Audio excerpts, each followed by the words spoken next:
Hello and welcome to the Franchise Tag Podcast with me, your host, Freddie Hall. Me and Adam back together again. I feel like I haven't seen you in ages, mate. Where have you been? It's just been me and Andrew. I mean, where have you been, man? I've been hiding. I've been hiding from the fantasy league and just constantly getting beaten. So till I beat the commissioner, and now the Green Bay Packers have beaten you. I'm here now. So that's how it works. It only comes back when the sun's on him. He doesn't have to Damn hide right. away until go down. Well, welcome back. I know you had a bit of time off, but thank you for coming back. Here we are, the Franchise Tag Podcast for the old fan, the new fan, and the UK fan. Make sure you check out our affiliate, Star Sports Betting. They are on our social media in our little bio bit at the top for all your NFL betting throughout the season. Great odds on there. Just go check them out, Star Sports Bets. They're, like I said, in our bios. Go give them a check out. They're affiliated with us here at the Franchise Tag Podcast. Though we have not seen each other, Adam, like you said, it's like our destinies have been woven together. Green Bay versus Steelers, me v you in the fantasy league this weekend. We've not even got a winner of that game just yet because you need 20 points from Austin Eckler tonight to win you the game. I mean, we've been here and there between each other this weekend, and yet it's the first time I've seen you. I mean, we'll talk quickly about the Green Bay. Obviously, we've got our usual show that we do. We've got the points that we're going to be talking about, but it'd be rude for us not to talk about that Green Bay Steelers game. I can watch the game live, like you know, because we were texting about it. So I watched the game today, the 40-minute highlights. Your thoughts first. My thoughts were, I actually, it's difficult because I think the Packers played well. I think they did okay. I didn't think they did anything special, to be honest, but I thought they did okay. It was funny because obviously the Steelers took that lead very early on, and you sort of thought, oh, okay, here's the Green Bay Packers defense doing what the Green Bay Packers defense does. But the one thing, it was strange how for me personally, it went from wanting to win to almost feeling sorry for the Steelers a little bit. There genuinely was that, and I feel like that's probably worse that the opposing fan feels like that, because to me it reached the point where it was 27-10, and they might as well have just given up the game then. Like, genuinely, because my concern for you and Steelers fans is that I could see what they were doing on the offense. It was that clear that even I could see it. So if I can see it, I'm damn well sure anyone who's actually getting paid to watch these games and do it should be able to see it as well. It was all dunk off to Najee Harris, and if that wasn't the case, then it was find Deontay Johnson at any opportunity, no matter how many defenders were around him. And it kind of just felt a little bit like it's the Packers defense it's okay, but it's not the best. And you do worry for them in that respect, that I think they're going to find it very hard to put points up against teams if that's how they're going to continue to play for the rest of the season. And I kind of felt like the Packers never really got out of second gear when it came to the offense, because it was just it was quite easy, which was a bit of a surprise because the Steelers defense is good. But I mean, when you're away and you're in Green Bay and the weather was a bit rubbish, and these things happen, which is why you need your offense to join in. And I think all the time that offense doesn't join in, that's what's going to happen. Yeah. Though obviously I was watching the game through a Steelers point of view and didn't really actually watch the Packers players as much or anything like that. Obviously I was focused on the Steelers players and Steelers defensive players and things like that. You're right. The Packers didn't get out of second gear. That was a real cruise, easy control game for them. I actually disagree with you a little bit on the Steelers, though. I think that was actually from start to finish the best game we've played so far this year. I think personally, just out of all games, like second half against the Bills, we were phenomenal. But that was second half against the Bills, and the Bills were really bad second half. So was it Steelers winning the game or the Bills losing the game? You know, it was that conversation. Yeah. The Raiders, we were poor, but we did have a couple of injuries. So, you know, and the Raiders have really gone the roll and have looked really exciting. The Bengals, we were woeful against, so terrible against. But like start to finish, I was like, oh, okay, like that wasn't a bad game. We're coming up against Aaron Rodgers, one of the best quarterbacks in the league. He does that to teams like us. So, you know, that I actually did. I partly watched it and went, you know what? This is our ceiling. I don't think, though every team can play better, I think that's as good as it's going to get, that style of game against teams like Green Bay, because you're too good. You're too good in key areas for us to overcome it. I don't think we've got enough to overcome them sort of things. I'd say I was impressed. Najee Harris, that's been his best game, I think, looks wise. I know he had great stats against the Bengals, even though stats wise and fantasy is nothing to the eye test. When I was watching, I thought Najee had an awful day against Cincinnati, even though he did get a lot of receiving yards. But I thought game start to end, Najee Harris really had a really good game, really showed a bit more. And really, there was key points, there was key moments that we could have beaten you. There was tiny moments that it could have got us points on the board, and you never know what happens. You know what I mean? Like the Smith-Schuster touchdown, wide open.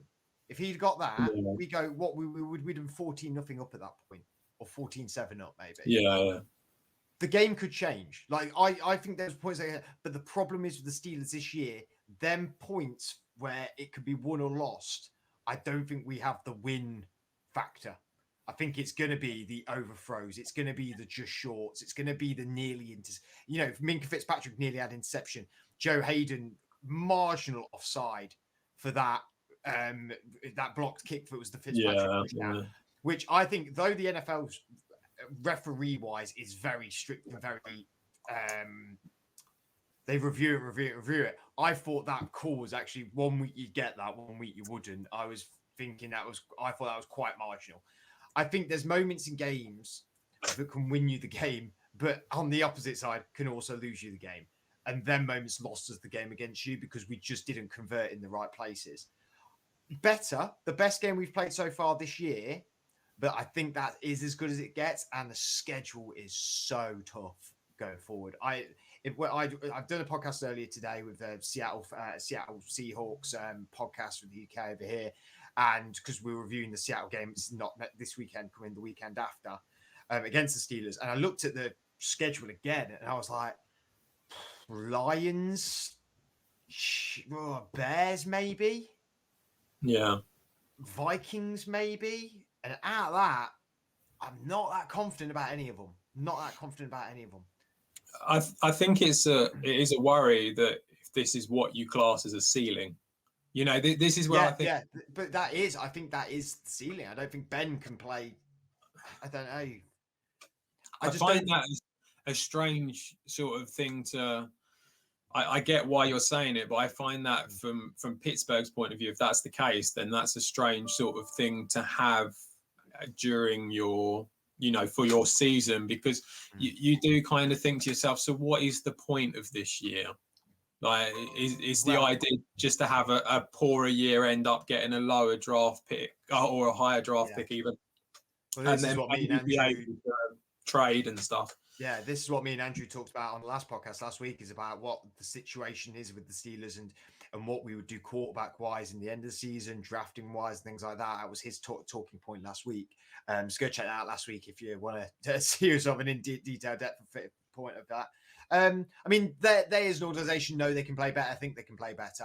Just for me, from an NFL fan point, a Steelers fan point, when I watched it, I didn't think we did too many things wrong, but equally we're not getting too many things right to be able to counteract it. So this is the problem. And also, I like you said, you can tell the game plan now. The game plan's quite easy. And it's the exact same on defense with the game plan. this was the big thing I was talking about on the Seahawks podcast I just did. They're going to have a field day because they'll go over the top every time. Metcalf and Lockett are going to have an absolute field day there. Packers, I was really impressed by. AJ Dillon, Aaron Jones, that's really coming together as a dual threat now with Jamal Williams not being there. He's sort of coming into that role. He looks really good. I thought your defense played pretty all right. They did okay. Yeah. They were solid, but then my point is like they're an okay defense. They're always going to be an okay defense. They're not going to be amazing. So what happens if you end up going up against a team like the Ravens or the Browns in your division? Like a high power one. Yeah, this is what I mean. So yeah. Well, that's what I was talking about our teams weekend. And then obviously, like I said, 20 points in it with Austin Eckler. If he gets you 20 points, you beat me. But all fingers crossed on that. I won't be staying up to watch it, but I will be catching the highlights in the morning. And I won't be looking at the fantasy score. I'll watch it live, but not live, but the 40-minute preview. So then I, can prolong my angst about it. So let's talk about our points for the week. So I'd say only just us two today. It's what we get down to in the show. So I can start. You can start wherever you like, Adam. I think maybe talk about your point first. Yeah. Okay. So my point is actually it sort of came from Thursday night. So despite everything that kind of went on over the weekend, it was very much Thursday night, and I think we've got the Cincinnati Bengals have got themselves their franchise quarterback for many years to come, as long as he doesn't get injured. I mean, he's definitely Joe Burrow is a class apart of a lot of quarterbacks at the moment, and he seems like he certainly has that potential to become very big. The one thing specifically with the Jaguars game that I think was very noticeable was that they didn't play well in the first half. They really struggled in that, and they were 14 points down, I think, at halftime. Yeah. I mean, Burrow, the first half, he had 95 yards and no touchdowns, and that was it. And they just seemed to struggle, and the game plan didn't work, and it was all a bit of a mess. And, against a team in the Jaguars who have really, really struggled this year. And then they came out in the second half, and it was like a completely different man and a completely different team where, 253 yards, 2 touchdowns, 17 out of 20 throws attempts that made the target. If you've ever seen on Monday night on ESPN, they've got Peyton and Eli Manning on there, and I think it was, I don't know if it was last week or the week before, but they came out and said you can't do anything significant at halftime. There's not enough time to tactically change much. It's just not what you do. So a lot of it has to be motivational and getting your guys sort of like revved up and in the right place. And Burrow and maybe Zach Taylor as well, something must have been said at halftime. Yeah. It's like, because to have such a change is pretty dramatic. Then on a more broad point, when it comes to the Bengals, I just think we've got a team here who actually, not this year, let's not get too excited. They're not going to do much more this year, trust me. When you look at who they've got to play, they got the Packers, the Lions, the Ravens, the Jets, the Browns, the Raiders, the Steelers, the Chargers, the 49ers, the Broncos, Ravens and Browns again, and the Chiefs as well. That's a tough run of games for the rest of their season. The Lions, the Jets, okay. They're probably win them games. The rest of them are really, really tough. So they could easily go 5-12 here, despite the fact they're 3-1. But I think Burrow is showing that he has, as long as they bring in the right people over the next few years, that this is a long-term project that could really, really go a long way, and that they've actually got their guy now. And I just feel like the Bengals, they've been in the doldrums for a long time. And now you kind of feel like it's the first little bit of light in the, out of the tunnel. And it's funny that it's kind of happened in the same way, like we were talking about the Steelers and stuff like that, and you feel like they're going the other way and the Bengals are going this way. And like I say, I don't think they'll do much this year. I think they'll probably get quite a nice draft pick, which is only going to be positive for them in the future. But now that Jamar Chase is there, T. Higgins is there, he looked decent on Thursday night in that second half. Tyler Boyd did really well. Joe Mixon, I know he's picked up a little injury, but he's a bit week to week at the moment, but he's been looking okay. You sort of think if they can bring in some decent defensive pieces, they've really got a side in the future. I don't feel like I don't feel like I was ever that sold when Burrow went number one. I was not completely sold on him as a person. He sort of had that. I had the same thing with like Baker and Burrow. Like I just wasn't. They just weren't for me when the drafts were on. So I was like, I don't really see it with him being a number one pick. All right, I admit I'm not a college football person. I know that, but I do a lot of research. I watch the games, and I put my due diligence in there to go and find out about these guys. And neither of them, I was like that. Joe Burrow, it was just 1 year, but he was amazing. He's really going to go into it. But instantly when he started playing last year, I was like, okay, he's definitely got it, but it's the Bengals. How are they going to mess it up? Like, what's going to happen here? And then I knew this year he would come back and he'd probably be really good.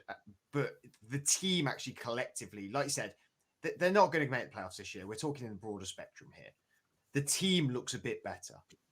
It's looking better than it has done for a bit. And it has a stable, very good quarterback in place there. He's elevating Jamar Chase like they did at LSU. He's elevating Boyd, Higgins, Uzoma, the tight end. He was fantastic the other night.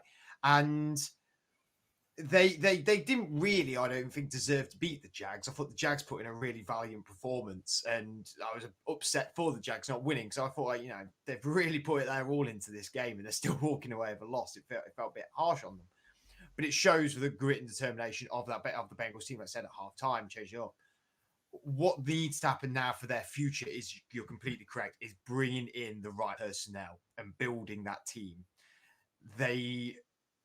It seems to be going okay now, but they were stupid, quote unquote, for not drafting an offensive lineman and taking Jamar Chase in this draft. Jamar Chase then couldn't catch a ball and couldn't catch a cold in winter in the preseason. And now he looks like him and Burrow could be there for 10 years, causing damage. Yeah, I think that's the thing, isn't it? That is the thing. It's like, so we were all very much like, what the hell are they doing? Why haven't they drafted Saul? But it does seem to have worked out, and you do kind of feel like that's going to be like you say, a partnership that's going to last for a good decade, if not more. They haven't beaten. I mean, they've beaten the Vikings, who have been a bit hit and miss. They've beaten the Jags, who have been pretty awful. I mean, like you say, it was probably their best game. They've beaten the Steelers, who they have been struggling a bit. So, and they lost to the Bears by 3 points. So they haven't played anyone amazing. But the difference is that these are the sort of games against these teams they would lose. Yeah, and now Burrow, it's starting to go the other way, and I think that's what's making the difference for them. Yeah, and they made smart. And I thought they paid Hendrickson, the defensive end, too much more. I think they did get him in on a bit of a bigger contract, but they got him Mike Hilton from the Steelers on free agency. I thought they made some really smart moves over the summer. In fact, I thought the AFC North made smart moves, which was annoying because as a Steelers fan.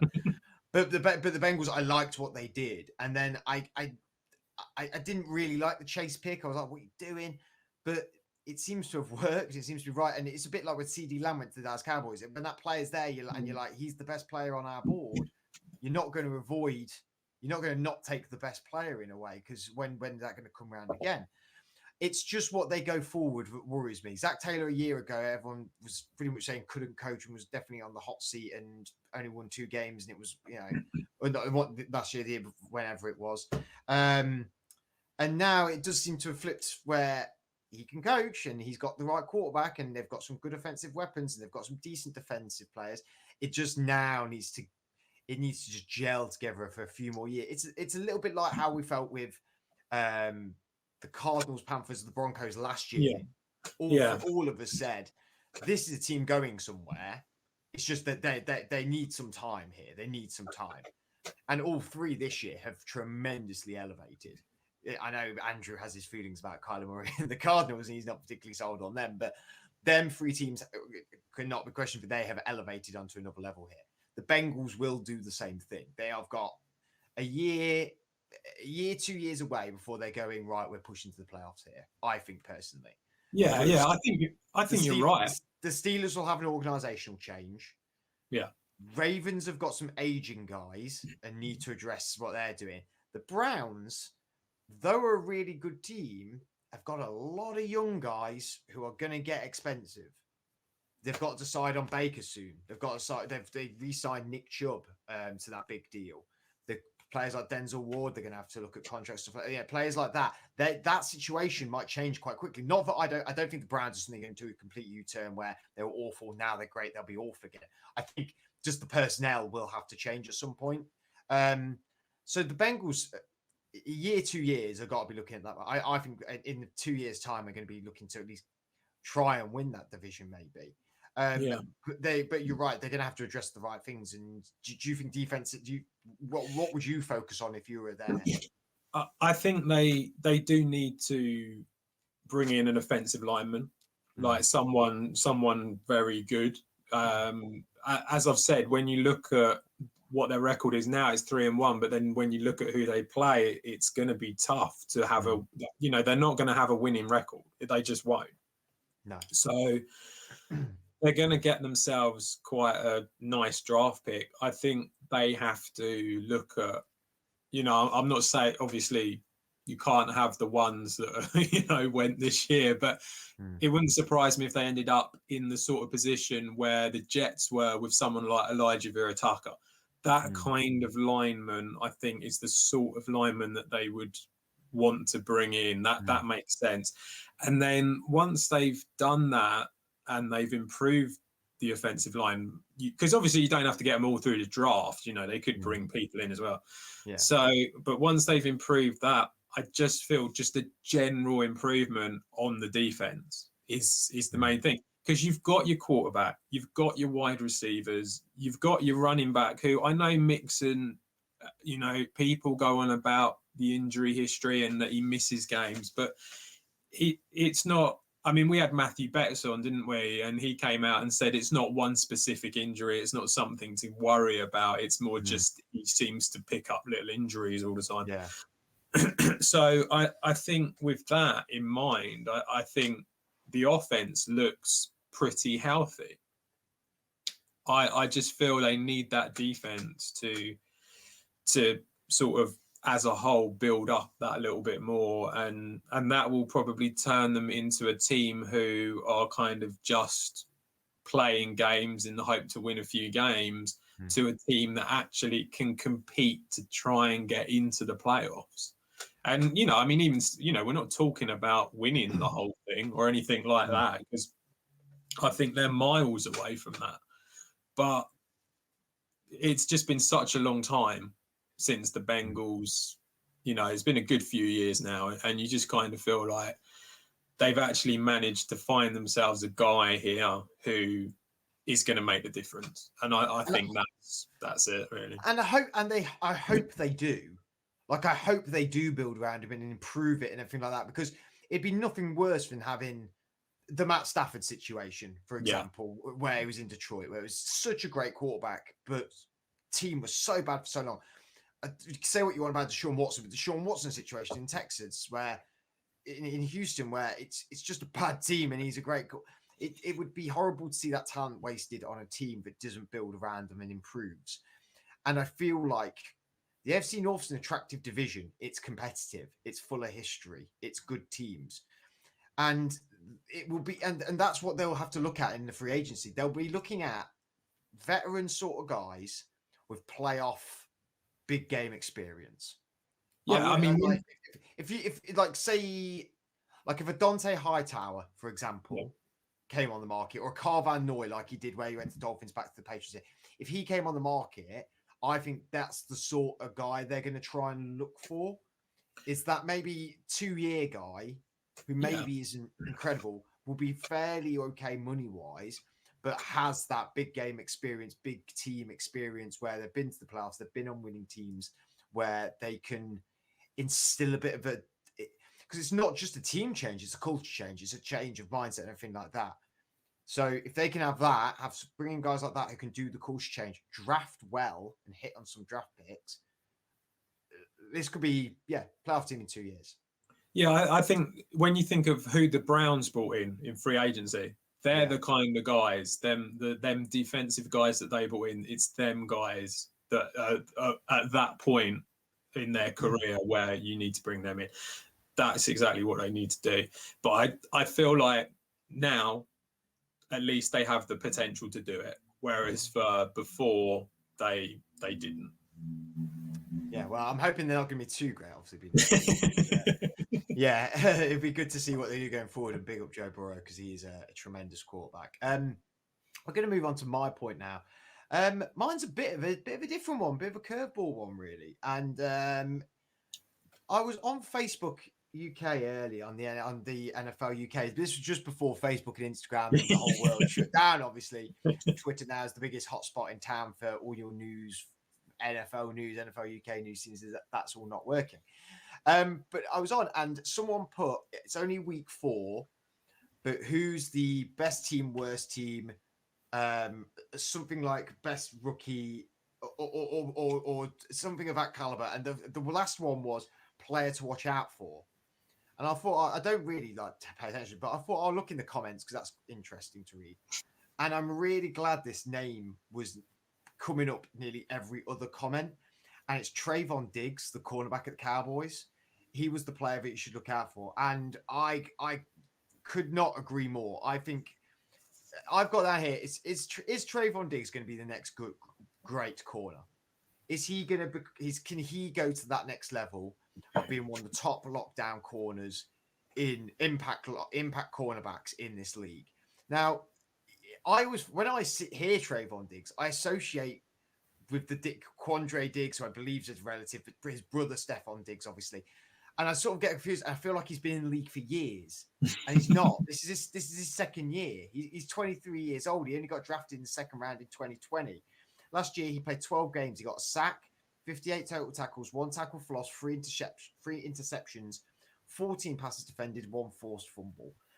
This year, he's got 5 interceptions, which leads the NFL. He got 2 in the Panthers game, which they won this weekend.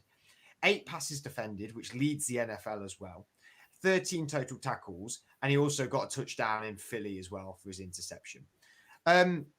So his numbers are going to be dramatically better this year. He's going to have a really fantastic year. And I'll talk more about the Dallas defense as a whole in a second, but we've got these young guys coming through. The best corners we think of in the league now in the history of it. I mean, Richard Sherman had his day. I know he's back at the books, but he's been and gone now, but he was a great corner for a long time. Stephon Gilmore was everyone's top corner 2 years ago. Xavier Howard was the top corner of last year, really. He was fantastic.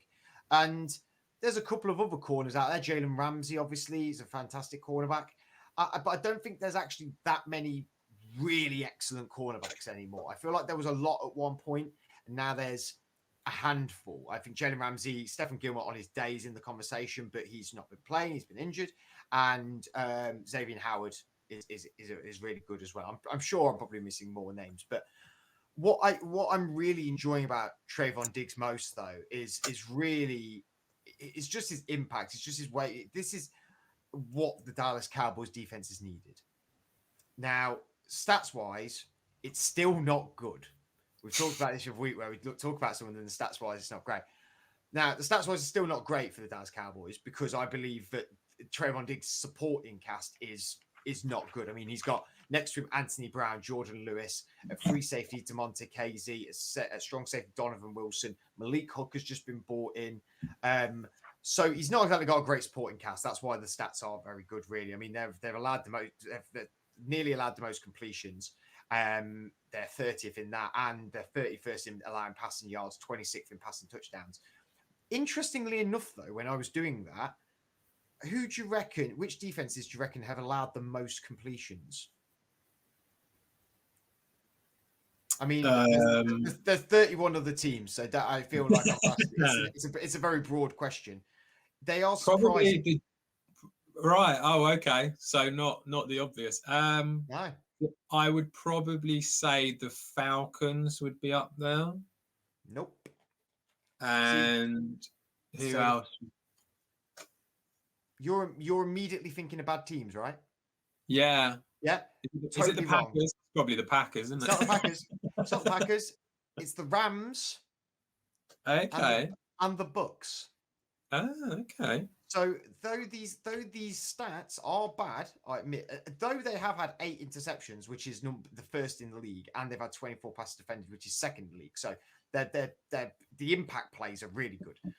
But the Jalen Ramsey, we've just said, that the Rams, the Bucks secondary is known for being really Antoine Winfield and the players over there. I mean, Super Bowl defense last year.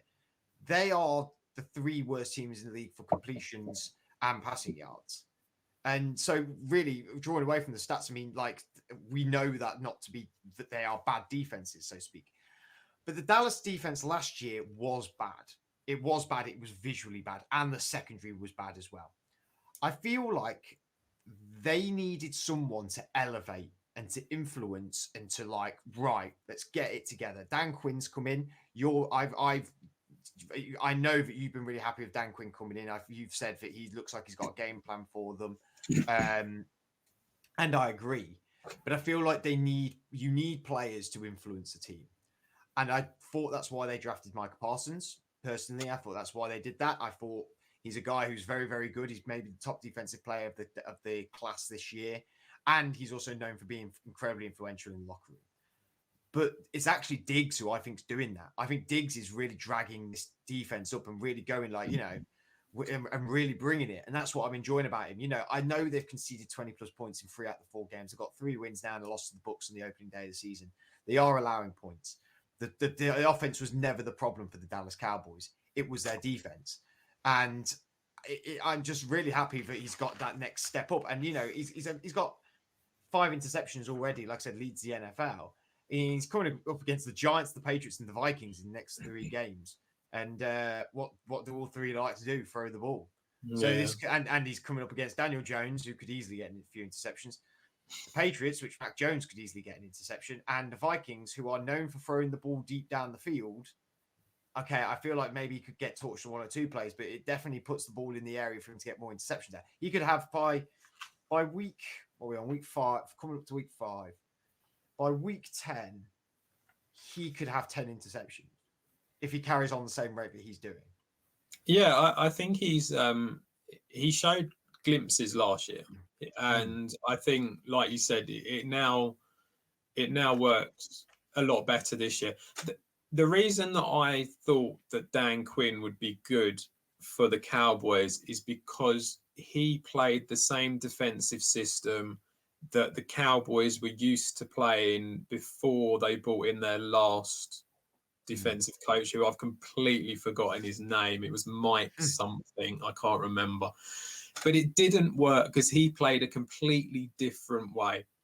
And it was just a mess.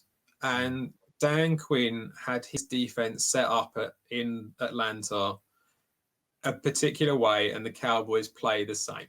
So that was the reason that I thought it would probably work better. He's also a very experienced coach who's been around for a long time.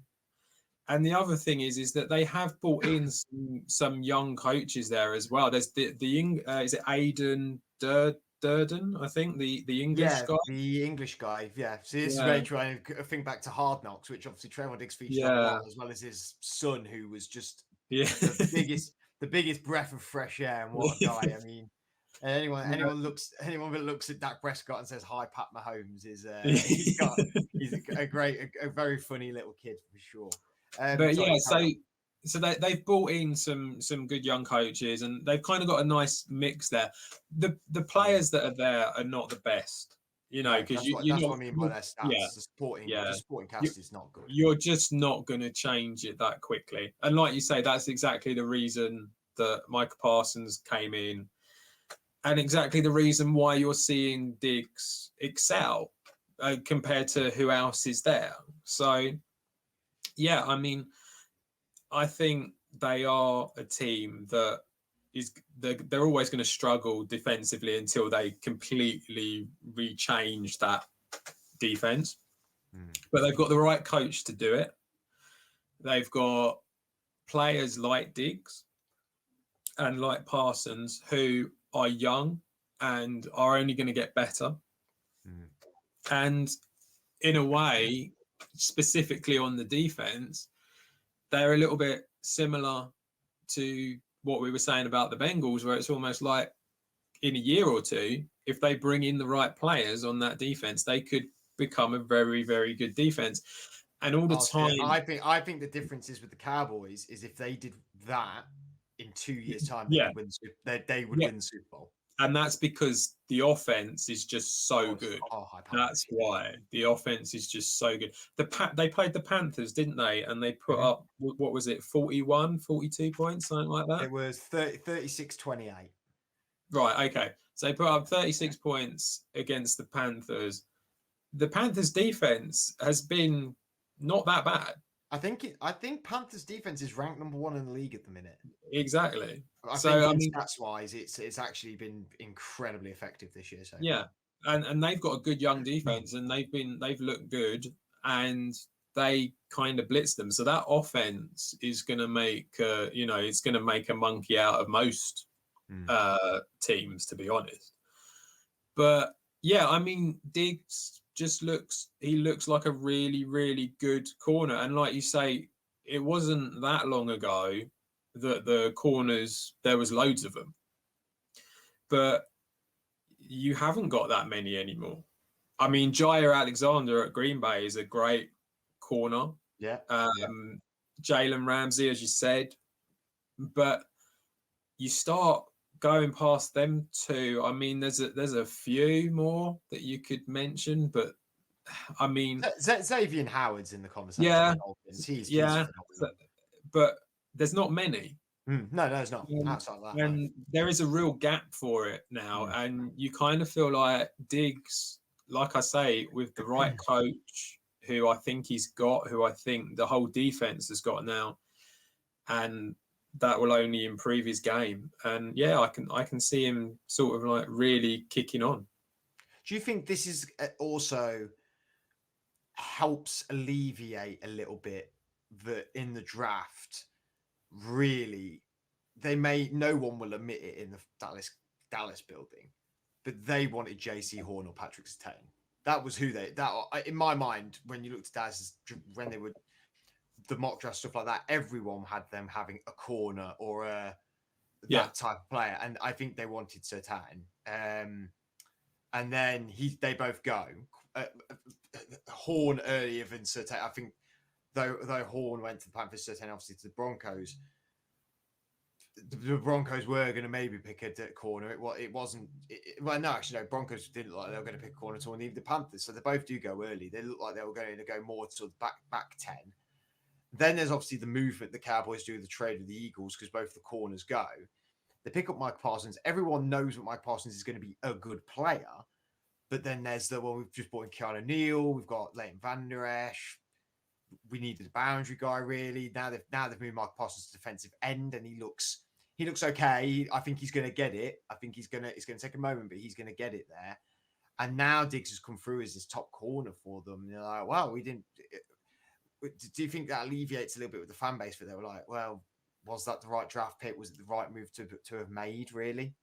I think it probably does to a certain extent, purely just because Parsons comes across as such an energy and such a sort of enigmatic kind of guy that you just know that he will get it. Like eventually he will get it. And I think they've probably looked at it and gone, actually, because Van Der Esch is getting older now, and I kind of get the feeling that the idea is that he's going to eventually replace him. So I can understand why they went for him. They obviously felt that once I don't think Van Der Esch is that old. Is he not? Oh, okay. I think he's like 26. 1 second. I'm gonna have to find this out because I remember him getting drafted, and I've not. Okay. Here we go. I remember him getting drafted, so it can't be. Sorry to interrupt you. That's all right. I'll let you off. He's 25. He's 25. Yeah. Okay. Okay. So he's not that old. maybe they're just out on him though. But he hasn't. He was a first round pick, right? Yeah. So I don't feel like he has been a first round pick. He's not been that great for them. No, and so I feel that Parsons is almost like looking. Maybe they won't want to pay him then. Well, maybe that's what it will come. They've also got Jalen Smith to think about, and then they've got can't remember his name, but he's been there for ages and he's really good. He's like leader of the defense. My Hard Knocks knowledge is escaping me now. But they have got a lot of players they've got to pay. So some of these guys are going to have to move on, aren't they? You're right. Yeah. So I feel like that's probably why they went for Parsons. I think they felt that he was the elite choice at the time once Satan had gone. And obviously Diggs coming through, it does make them have the kind of almost excuse that they can come out and go, well, we knew this was going to happen, so why bother wasting it on the draft pick sort of thing? But yeah, I think that will work to a certain degree, but they need to refresh that defense, and they kind of need to do it quite quickly because Amari Cooper's contract comes up soon, and okay, CD Lamb's going to be around for a while, but I don't know how long Michael Gallup's been there, but he's been there for a few years now, like 2 or 3, and Zeke's not getting any younger. So I know Dak's obviously been paid, but you do have to sort of start questioning. It's almost like the way that offense is now is the time to go, and that defense just doesn't match it at the moment. No, it doesn't at all at the minute. But like I said, if you get some players in, maybe get some players in free agency, and I honestly think it's the 1-2 year window that they could go and win the Super Bowl if they did something dramatic there. I don't think that they're as far away as maybe I would have thought they were at the start of the year. I thought they were a lot further away, but I think their defense has definitely stepped up, and Diggs has definitely accounted for that a lot.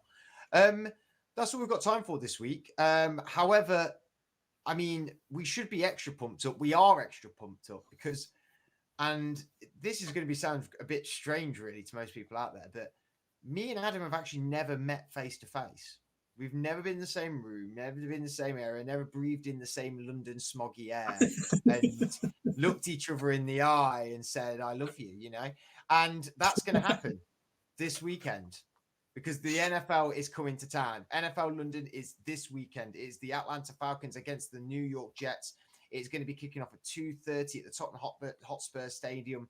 We've been saying a couple of weeks now, we are all going to be there. Me, Adam, Ash, Andrew, everyone's girlfriend, the guys in the franchise tag fantasy league, friends of the league, people who aren't even going. There's going to be quite a lot of us. I think there's going to be about 15, 20 of us at the actual stadium. So it's going to be a lot of fun. So make sure you come over and see us. Hopefully we'll be doing some fan interview stuff, some networking sort of style things.